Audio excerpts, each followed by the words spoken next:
नमस्कार मित्रांनो. लग्नानंतर होईलच प्रेम या मालिकेच्या आजच्या भागामध्ये मी तुम्हा सर्वांचे अगदी मनपूर्वक स्वागत करते. आजच्या भागामध्ये आपल्याला पाहायला मिळतं, वसुवत्ते रम्याला म्हणतात, रम्या, हे मला जमणार नाही. रम्या म्हणते, तुला करावंच लागेल. वसुवत्त्या म्हणतात, का? आता तुला काही करता आलं नाही, म्हणजे आता लग्न उद्यावर आलं तरीसुद्धा तुझ्या हातून काही घडलं नाही म्हणून तू आता माझ्यावर ढकलतेस का? परंतु नाही रम्या, मी असं काही करणार नाही. माझा जीव गेला ना तरी मी करणार नाही. रम्या म्हणते, हो खरंच, म्हणजेच खरंच खूप छान आयडिया आहे. म्हणजे बघ ना, तू जर मेलीस, तुझा जर जीव गेला तर सुतक लागेल, आणि सुतक लागलं तर लग्नही होणार नाही. करूयात का आपण असं काहीतरी? तर आता मात्र वसवत्त्या घाबरतात आणि रम्याला म्हणतात, करते बाई, एकदाच माझा जीव का नाही का घेत? असं म्हणत वसुवत्त्या तिथून निघून जातात. आता स्वतःच्या स्वार्थासाठी रम्या स्वतःच्या आईलाही मारायला मागे पुढे पाहत नसते. ते पाहून वसुवत्त्यांना धक्काच बसतो. तर दुसरीकडे पाहायला मिळतं, मानिनीताई, विक्रम, नंदिनीचे आईवडील यांच्या गप्पा चालू असतात. तर नंदिनीचे वडील म्हणतात, संगीताचा कार्यक्रम खरंच खूप छान झाला ना? आणि विक्रम, मानिनी वहिनी, अहो किती छान डान्स केलात, तुम्ही काही नाचलात तुम्ही, असं म्हणत नंदिनीचे वडील मानिनीताई आणि विक्रम यांचं कौतुक करू लागतात. तर मानिनीताई म्हणतात, आम्ही दोघं? अहो तुम्ही दोघं पण कसला डान्स केलाय तुम्ही, खरंच खूप अप्रतिम. तर विक्रम म्हणू लागतात, सगळेच अगदी उत्तम नाचत होते, काय कोणाला काहीच बोलू शकत नाही. तर मानवीताई म्हणतात, पण खरंच थोडं दमायला आलं ना? तर विक्रम म्हणतात, मानुनी, तू एवढ्या लवकर दमलीस? अगं, नातवंडांना शाळेत सोडायचं आहे. मानवीताई म्हणतात, हो का? नातवंडांना शाळेत सोडायला अजून खूप उशीर आहेत. आपली मुलं एवढं सगळं होऊन मूल्यावर चढलीत, हेच आपल्यासाठी खूप काही आहे. तर शारदाताई म्हणू लागतात, अगदी खरं आहे. कधीतरी वाटायचं, आपल्या पोरांची जी काही परीक्षा चालू आहे ना, त्यात पास होतात की नाही. तर त्याच वेळी तिथे मिथुन काका आलेले असतात आणि ते आवाज देत म्हणतात, पास झालेत. आता मिथुन काकांना आलेलं पाहून सर्वजण खुश होतात. तर विक्रम म्हणू लागतात, काय हे, मला वाटलंच होतं, हा आमचा विटू विटू बोलणारा येणार. तरीच म्हणतोय की सकाळपासून खिडकीवर कावळा का ओरडतोय, याची आता बडबड आपल्याला ऐकायची आहे. तर मिथुन काका म्हणतात, अगदी बरोबर, आता या विटू विटू बोलणाऱ्या पोपटाची बडबड तुम्हाला ऐकायचंय आता.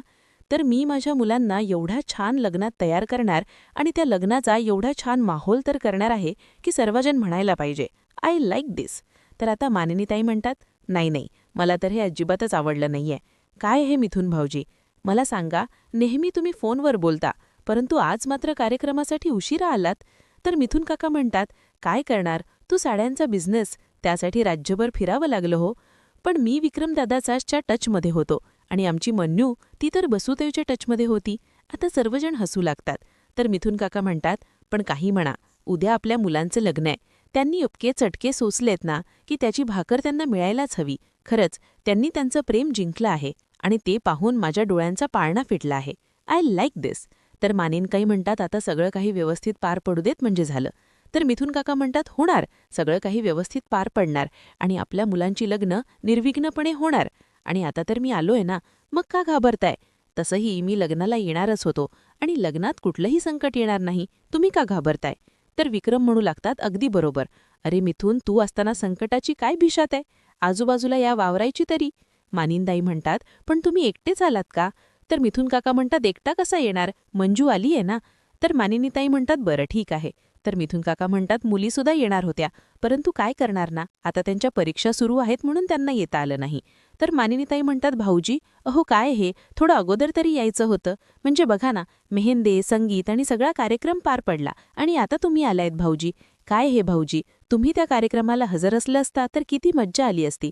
अहो, हे हळद मेहंदी सगळे कार्यक्रम तुमच्या विना झालेत. काय हे भाऊजी? तर विक्रम म्हणतात, अगदी खरं आहे. अरे मिथुन, तू आला असतास ना तर अजून मज्जा करता आली असती. तर मिथुन काका म्हणू लागतात, वहिनी, अगं लग्नघरात हळद, संगीत, मेहंदी हे कार्यक्रम होताच, ते कार्यक्रम होत असतात. परंतु आपल्या घरात जोपर्यंत आत्याची मुलगी रुसत नाही, फुगत नाही, काहीतरी कारस्थान करत नाही, तोपर्यंत असं म्हणताच वसुवत्त्या तिथे हजर झालेल्या असतात. आता वसुवत्त्यांना पाहून मिथुन काकांची बोलतीच बंद होते. त्यांना काय बोलावं काहीच कळत नाही. आता सर्वजण वसुवत्त्यांकडे पाहतात, सर्वजण शांत होतात. तर आता विक्रम वसुवत्त्यांना विचारतात, काय ग वसुताई, तू अचानक इथे आलीयस, काही काम होतं का? तर वसुवत्त्या जरा घाबरतच मागे पाहतात आणि म्हणू लागतात, विक्रम, अरे बरेच दिवस झाले एक गोष्ट माझ्या मनात चालू होती, परंतु आता मात्र गैरसमज दूर झाला आहे. तर मानिनीताई विचारतात, म्हणजे नक्की काय बोलताय वसुताई तुम्ही? तर विक्रम म्हणतात, हो ना ग वसुताई, तू कशाबद्दल बोलतेस? तर वसुवत्त्या म्हणतात, हेच ग मानिनी, मी धनंजयला बोल लावत होते आरोप केलेत ग मी त्याच्यावर की माझ्या नवऱ्याच्या मृत्यूला हा जबाबदार आहे. परंतु नाही, तो माझा गैरसमज होता. मला कळालं आहे की यामध्ये धनंजयची काहीच चूक नाहीये. मी आत्तापर्यंत धनंजयवर खूप आरोप केलेत, परंतु नाही, आता मला माझी चूक कळाली आहे आणि म्हणूनच मी तुम्हा सगळ्यांसमोर धनंजयची माफी मागायला आली आहे. असं म्हणत वसुहत्या धनंजयच्या समोर हात जोडतात आणि म्हणू लागतात, धनंजय, मला खरंच माफ कर. तर आता नंदिनीचे वडील म्हणतात, वसुताई, अहो काय हे, तुम्ही माफी वगैरे मागू नका. अहो, तुम्ही माफी मागायची काहीच गरज नाही. परंतु खरं सांगू का, आज तर माझं मन हलकं झालं आहे. मनावरचं खूप मोठं ओझं उतरल्यासारखं वाटतंय. आता मी मरायला मोकळा. विक्रम म्हणतात, काय हे धन्या, अरे चांगल्या दिवशी असं काही बोलायचं असतं का? तर त्यानंतर सर्वजण खुश होतात. मिथुन काका म्हणतात, खरंच खूप छान गोष्ट घडली. चला, मी यासाठी आईस्क्रीम घेऊन येऊ का? तर वसुहत्या म्हणतात, नाही नाही, नको, मी झोपायला जाते. असं म्हणत वसुहत्या तिथून निघून जातात.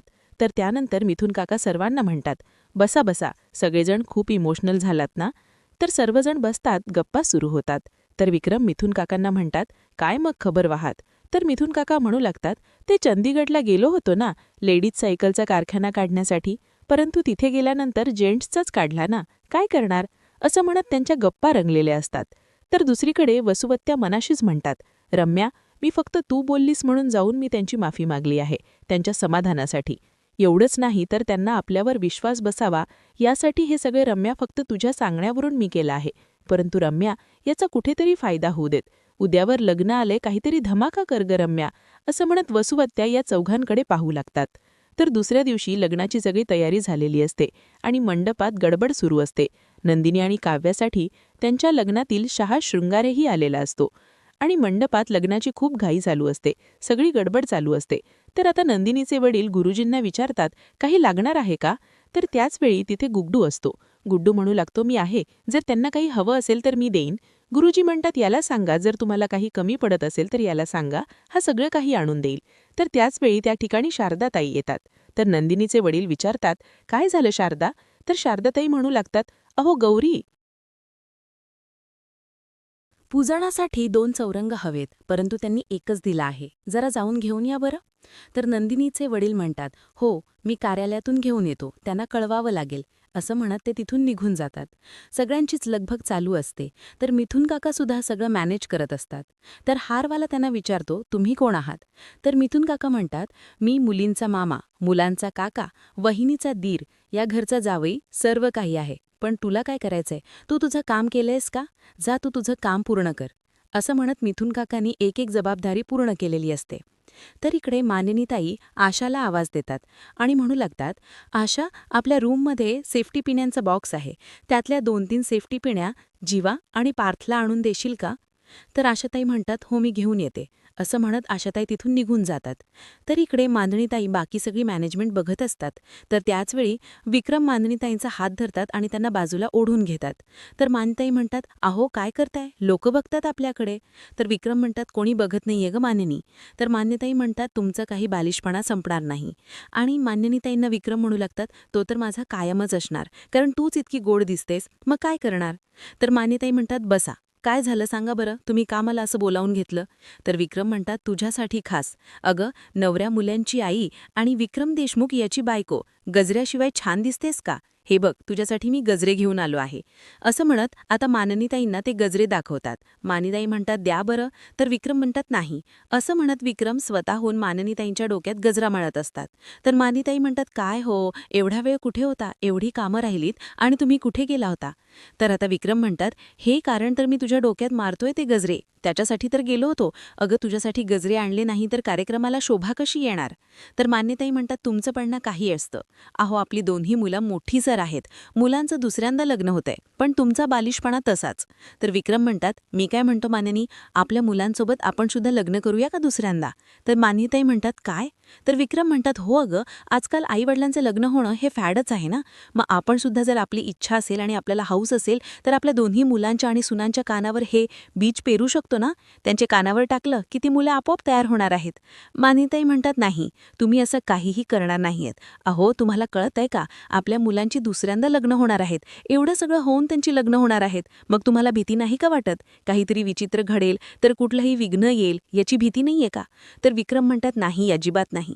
तुला सांगू का मानिनी, तू आणि धन्या खूप विचार करतोय, परंतु तसं काहीही होणार नाही. इतकं सगळं झाल्यानंतर आपल्या मुलांची लग्न होत आहेत, त्यामुळे मला अजिबातच टेन्शन नाहीये. मला खात्री आहे की यावेळी लग्नात कोणतंही विघ्न येणार नाही.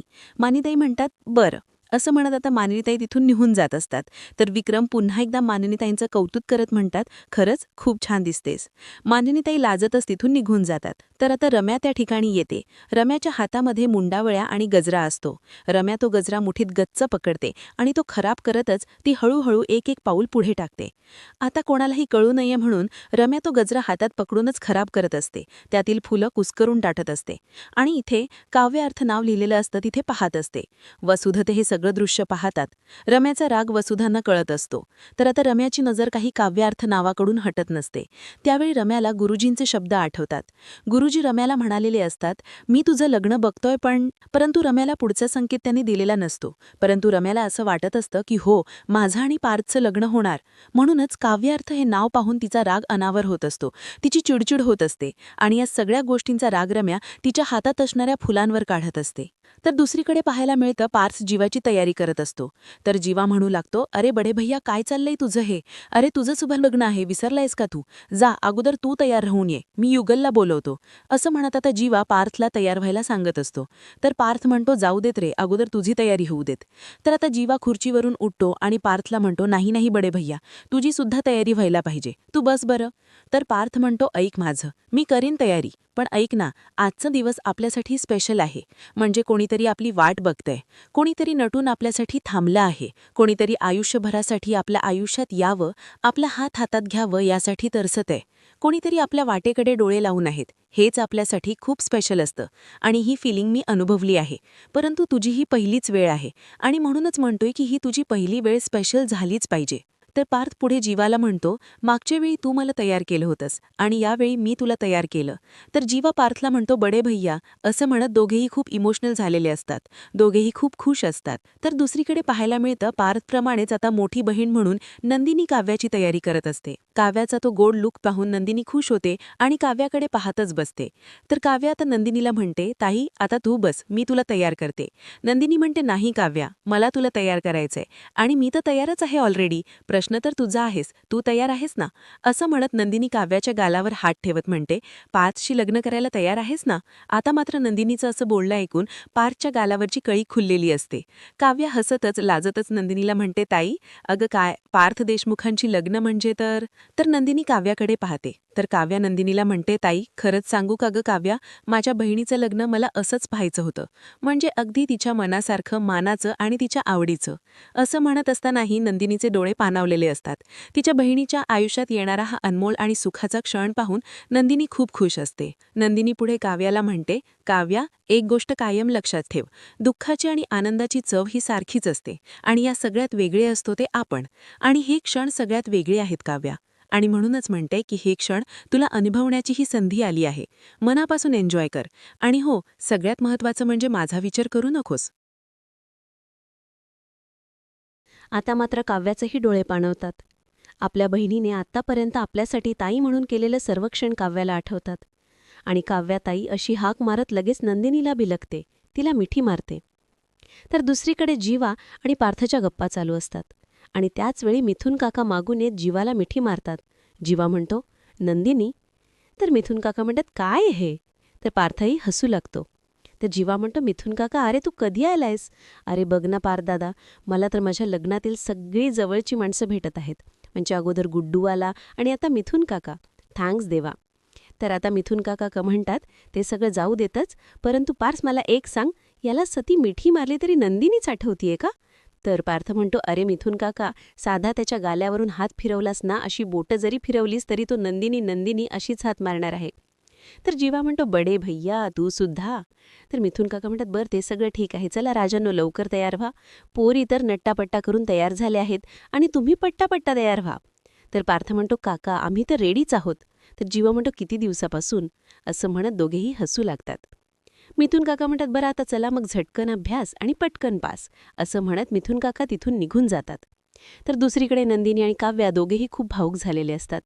दोघींनाही आपले लग्न होणार म्हणून ते खूप खुश असतात. तर त्याचवेळी मांडणीताई आवाज देत म्हणतात, मुलींनो आवरलं का तुमचं? आटपा पटापट आणि गौरी पूजायला बसा, नवरदेव येत आहेत बरं का. तर आता दोघेही आवाज देत म्हणत की हो. आता दोघेही खुश असतात. आता लग्नाची वेळ जवळ आलेली असते आणि दोघींचेही चेहरे खूप छान खुललेली असतात. दोघींच्याही चेहऱ्यावर आता आपलं लग्न होणार आणि आपल्या मनासारखं आपल्या आवडत्या व्यक्तीसोबत होणार, त्यामुळे दोघीही खूप खुश असतात. आता दोन्ही नवरदेवांना घेऊन मिथुन काका मंडपात येतात आणि गुरुजींना आवाज देत म्हणतात, गुरुजी नवरदेव आले आहेत. गुरुजी म्हणतात, बरं आता अंतरपाठ ठरूया आणि मंगल अष्टकांना सुरुवात करूया, कारण तोपर्यंत नवरी मुली गौरी परिहार पूजत असतील. आता दोघेही देशमुखांचे राजा भिंडे नवरदेव तयार होऊन आलेले असतात. रम्या मागे वळून पार्थकडे पाहते. पार्थ एवढा छान तयार झालेला असतो आणि त्यावेळी मात्र रम्या पार्थमध्येच हरवून गेलेली असते. पार्थ एवढा छान तयार झालेला असतो की रम्याची नजर काही हटत नसते. तर मांडणीताई आणि विक्रम आपल्या राजा भिंड्या दोन्ही नवरदेवांना घेऊन मंडपात येत असतात. तर मिथुन काका गुरुजींना म्हणतात, नवरदेव आले आहेत, आता पुढे काय करायचं आहे? तर गुरुजी म्हणतात, बरं आता तुम्ही एक काम करा, गणेशाष्टक झालं की त्यानंतर मुलीच्या मामांना दोन्ही मुलींना लग्नमंडपात आणायला सांगा. तर मिथुन काका म्हणतात, मीच मामा बनलो तर? म्हणजे त्या दोन्ही मुली मला अगदी भाजीसारख्याच आहेत, त्यामुळे मी घेऊन येऊ शकतो का? तर गुरुजी म्हणतात, काहीच हरकत नाही. आता मिथुन काकांची गडबड चालू असते.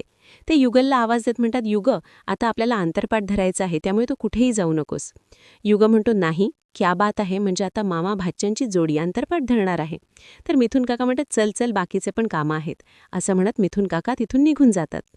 तर दुसरीकडे लग्नमंडपात जाण्याअगोदर नंदिनी आणि काव्या दोघीही गौरीहार पूजण्यासाठी बसलेले असतात. दोघीही अगदी मनापासून गौरीहाराची पूजा करत असतात आणि त्याचवेळी नंदिनीला ते क्षण आठवतात, ज्यावेळी नंदिनीचं पार्थसोबत लग्न असतं त्यावेळी ती गौरी पूजण्यासाठी अशीच बसलेली असते आणि त्याचवेळी दीपकने त्या संधीचा फायदा घेत नंदिनीला किडनॅप केलेलं असतं. आता तो क्षण नंदिनीला आठवतात आणि तिचे डोळे पाणावतात. परंतु काव्या तिला सावरते आणि इशारानेच म्हणते, नाही ताई, आता त्या गोष्टी आठवायच्याही नाहीत. नंदिनी आता त्या सगळ्या गोष्टी बाजूला सारत नव्या आयुष्याची पुन्हा एकदा सुरुवात करत असते. आता दोघेही गौरी हार पुजतात, देवीचे आशीर्वाद घेतात. तर त्याचवेळी मिथुन काका तिथे येतात आणि त्या दोघींचंही कौतुक करत म्हणतात, खरंच किती छान दिसतायत दोघेही, अगदी सुंदर, सुरेख आणि सात्विक. वाह, कमाल, आय लाईक दिस. तर त्यानंतर आता मिथुन काका काव्याचं कौतुक करत म्हणत, वाह वाह, आमच्या काव्या मॅडम अगदी नक्षत्राप्रमाणे दिसत आहे. पण काही म्हणा, तुम्ही दोघेही अगदी देशमुखांच्या दारासमोर असणाऱ्या तुळशी वृंदावनासारख्याच गोड दिसत आहात, सुंदर, सोचवळ आणि तितक्याच सात्विक, असं म्हणून त्या दोघींकडे पाहू लागतात. तर त्याचवेळी नंदिनी विचारात हरवून गेलेली असते. तर मिथुन काका नंदिनीला म्हणतात, काय ग, काय झाले नंदिनी? तर नंदिनी आपले अश्रू पुसते आणि म्हणू लागते, काय गंमत असते ना मिथुन काका, म्हणजे बघा ना, कधी कधी आपल्या आयुष्यभराचा जोडीदार आपल्या समोरच असतो, परंतु आपणच त्याला ओळखू शकत नाही. तर मिथुन काका नंदिनी आणि काव्याला म्हणतात, त्याचं काय आहे ना नंद, तुम्हा दोघांना सांगू का, प्रेमाची आणि नशिबाची लढाई खरंच खूप वेगळी असते आणि ती तर लढाई खूप जुनी आहे. पण तुम्हाला सांगतो की खरं प्रेम जिंकतं म्हणजे जिंकतंच. तुमचंच बघा ना, प्रेमाची लढाई तुम्ही जिंकला आहात, म्हणजे एवढे अडथळे पार केलेत, एवढं सगळं काही सोसलं, एवढं सगळं काही सहन केलात, परंतु शेवटी तुम्हाला तुमचं खरं प्रेम मिळतंय. तुम्ही ही लढाई जिंकली आहात. आता कुठलाच विचार करायचा नाही, गेले ते लोकाचे, राहिलं ते आपलं. आणि हो, आता एक गोष्ट लक्षात ठेवायची, मागचा कुठलाही विचार करून त्रास करून घ्यायचा नाही, कळलं का?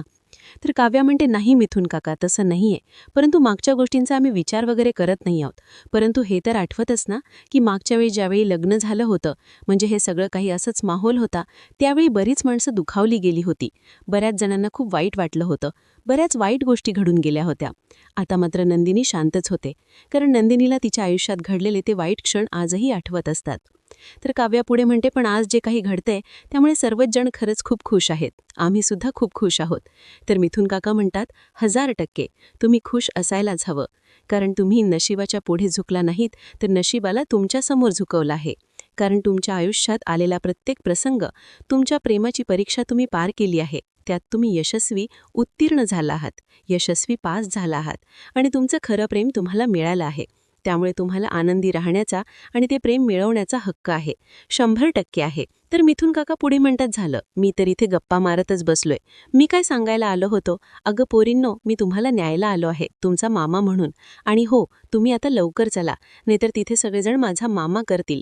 असं म्हणत आता मिथून काका दोघींनाही लग्नमंडपात घेऊन जाण्यासाठी आलेले असतात. तर येणाऱ्या पुढील भागामध्ये आपल्याला पाहायला मिळतं, मंगलाष्टकं सुरू होतात, आंतरपाठ धरला जातो. आणि त्याचवेळी इथे काव्य आणि पार्थ आंतरपाठाच्या समोरासमोर असतात. अगदी काव्याचं स्वप्न साकार होत असतं आणि जीवा नंदिनी आता खऱ्या अर्थाने आपल्या खऱ्या आयुष्याला, खऱ्या जीवन प्रवासाला सुरुवात करणार असतात. आता त्याही अंतरपाठाच्या समोरासमोर असतात आणि आपल्या आयुष्याच्या सुखी संसाराच्या स्वप्नांसहित हातात माळ घेऊन उभ्या असतात. आणि लग्नमंडपात मंगलाष्टकं म्हणण्यासाठी खास पाहुणे असतात, ते म्हणजे छोटे गायक. आता ते खूप छान अशा सुरात मंगलाष्टकं म्हणतात आणि मंगलाष्टकं संपन्न होतात. शुभमंगल सावधान असं म्हणत पार्थ काव्याच्या गळ्यात तर जीवा नंदिनीच्या गळ्यात हार घालत आता आपलं प्रेम मिळवलेलं असतं. तर आता पुढे नक्की काय घडणार हे पाहणं अतिशय रंजक ठरणार आहे. मित्रांनो, अशाच मालिकांचे नवनवीन अपडेट पाहण्यासाठी चॅनलला नक्कीच सबस्क्राईब करा. आजचा व्हिडिओ तुम्हाला कसा वाटला हे कमेंट करून नक्कीच कळवा. आजचा व्हिडिओ जर तुम्हाला आवडला असेल तर व्हिडिओला लाईक करायलाही विसरू नका.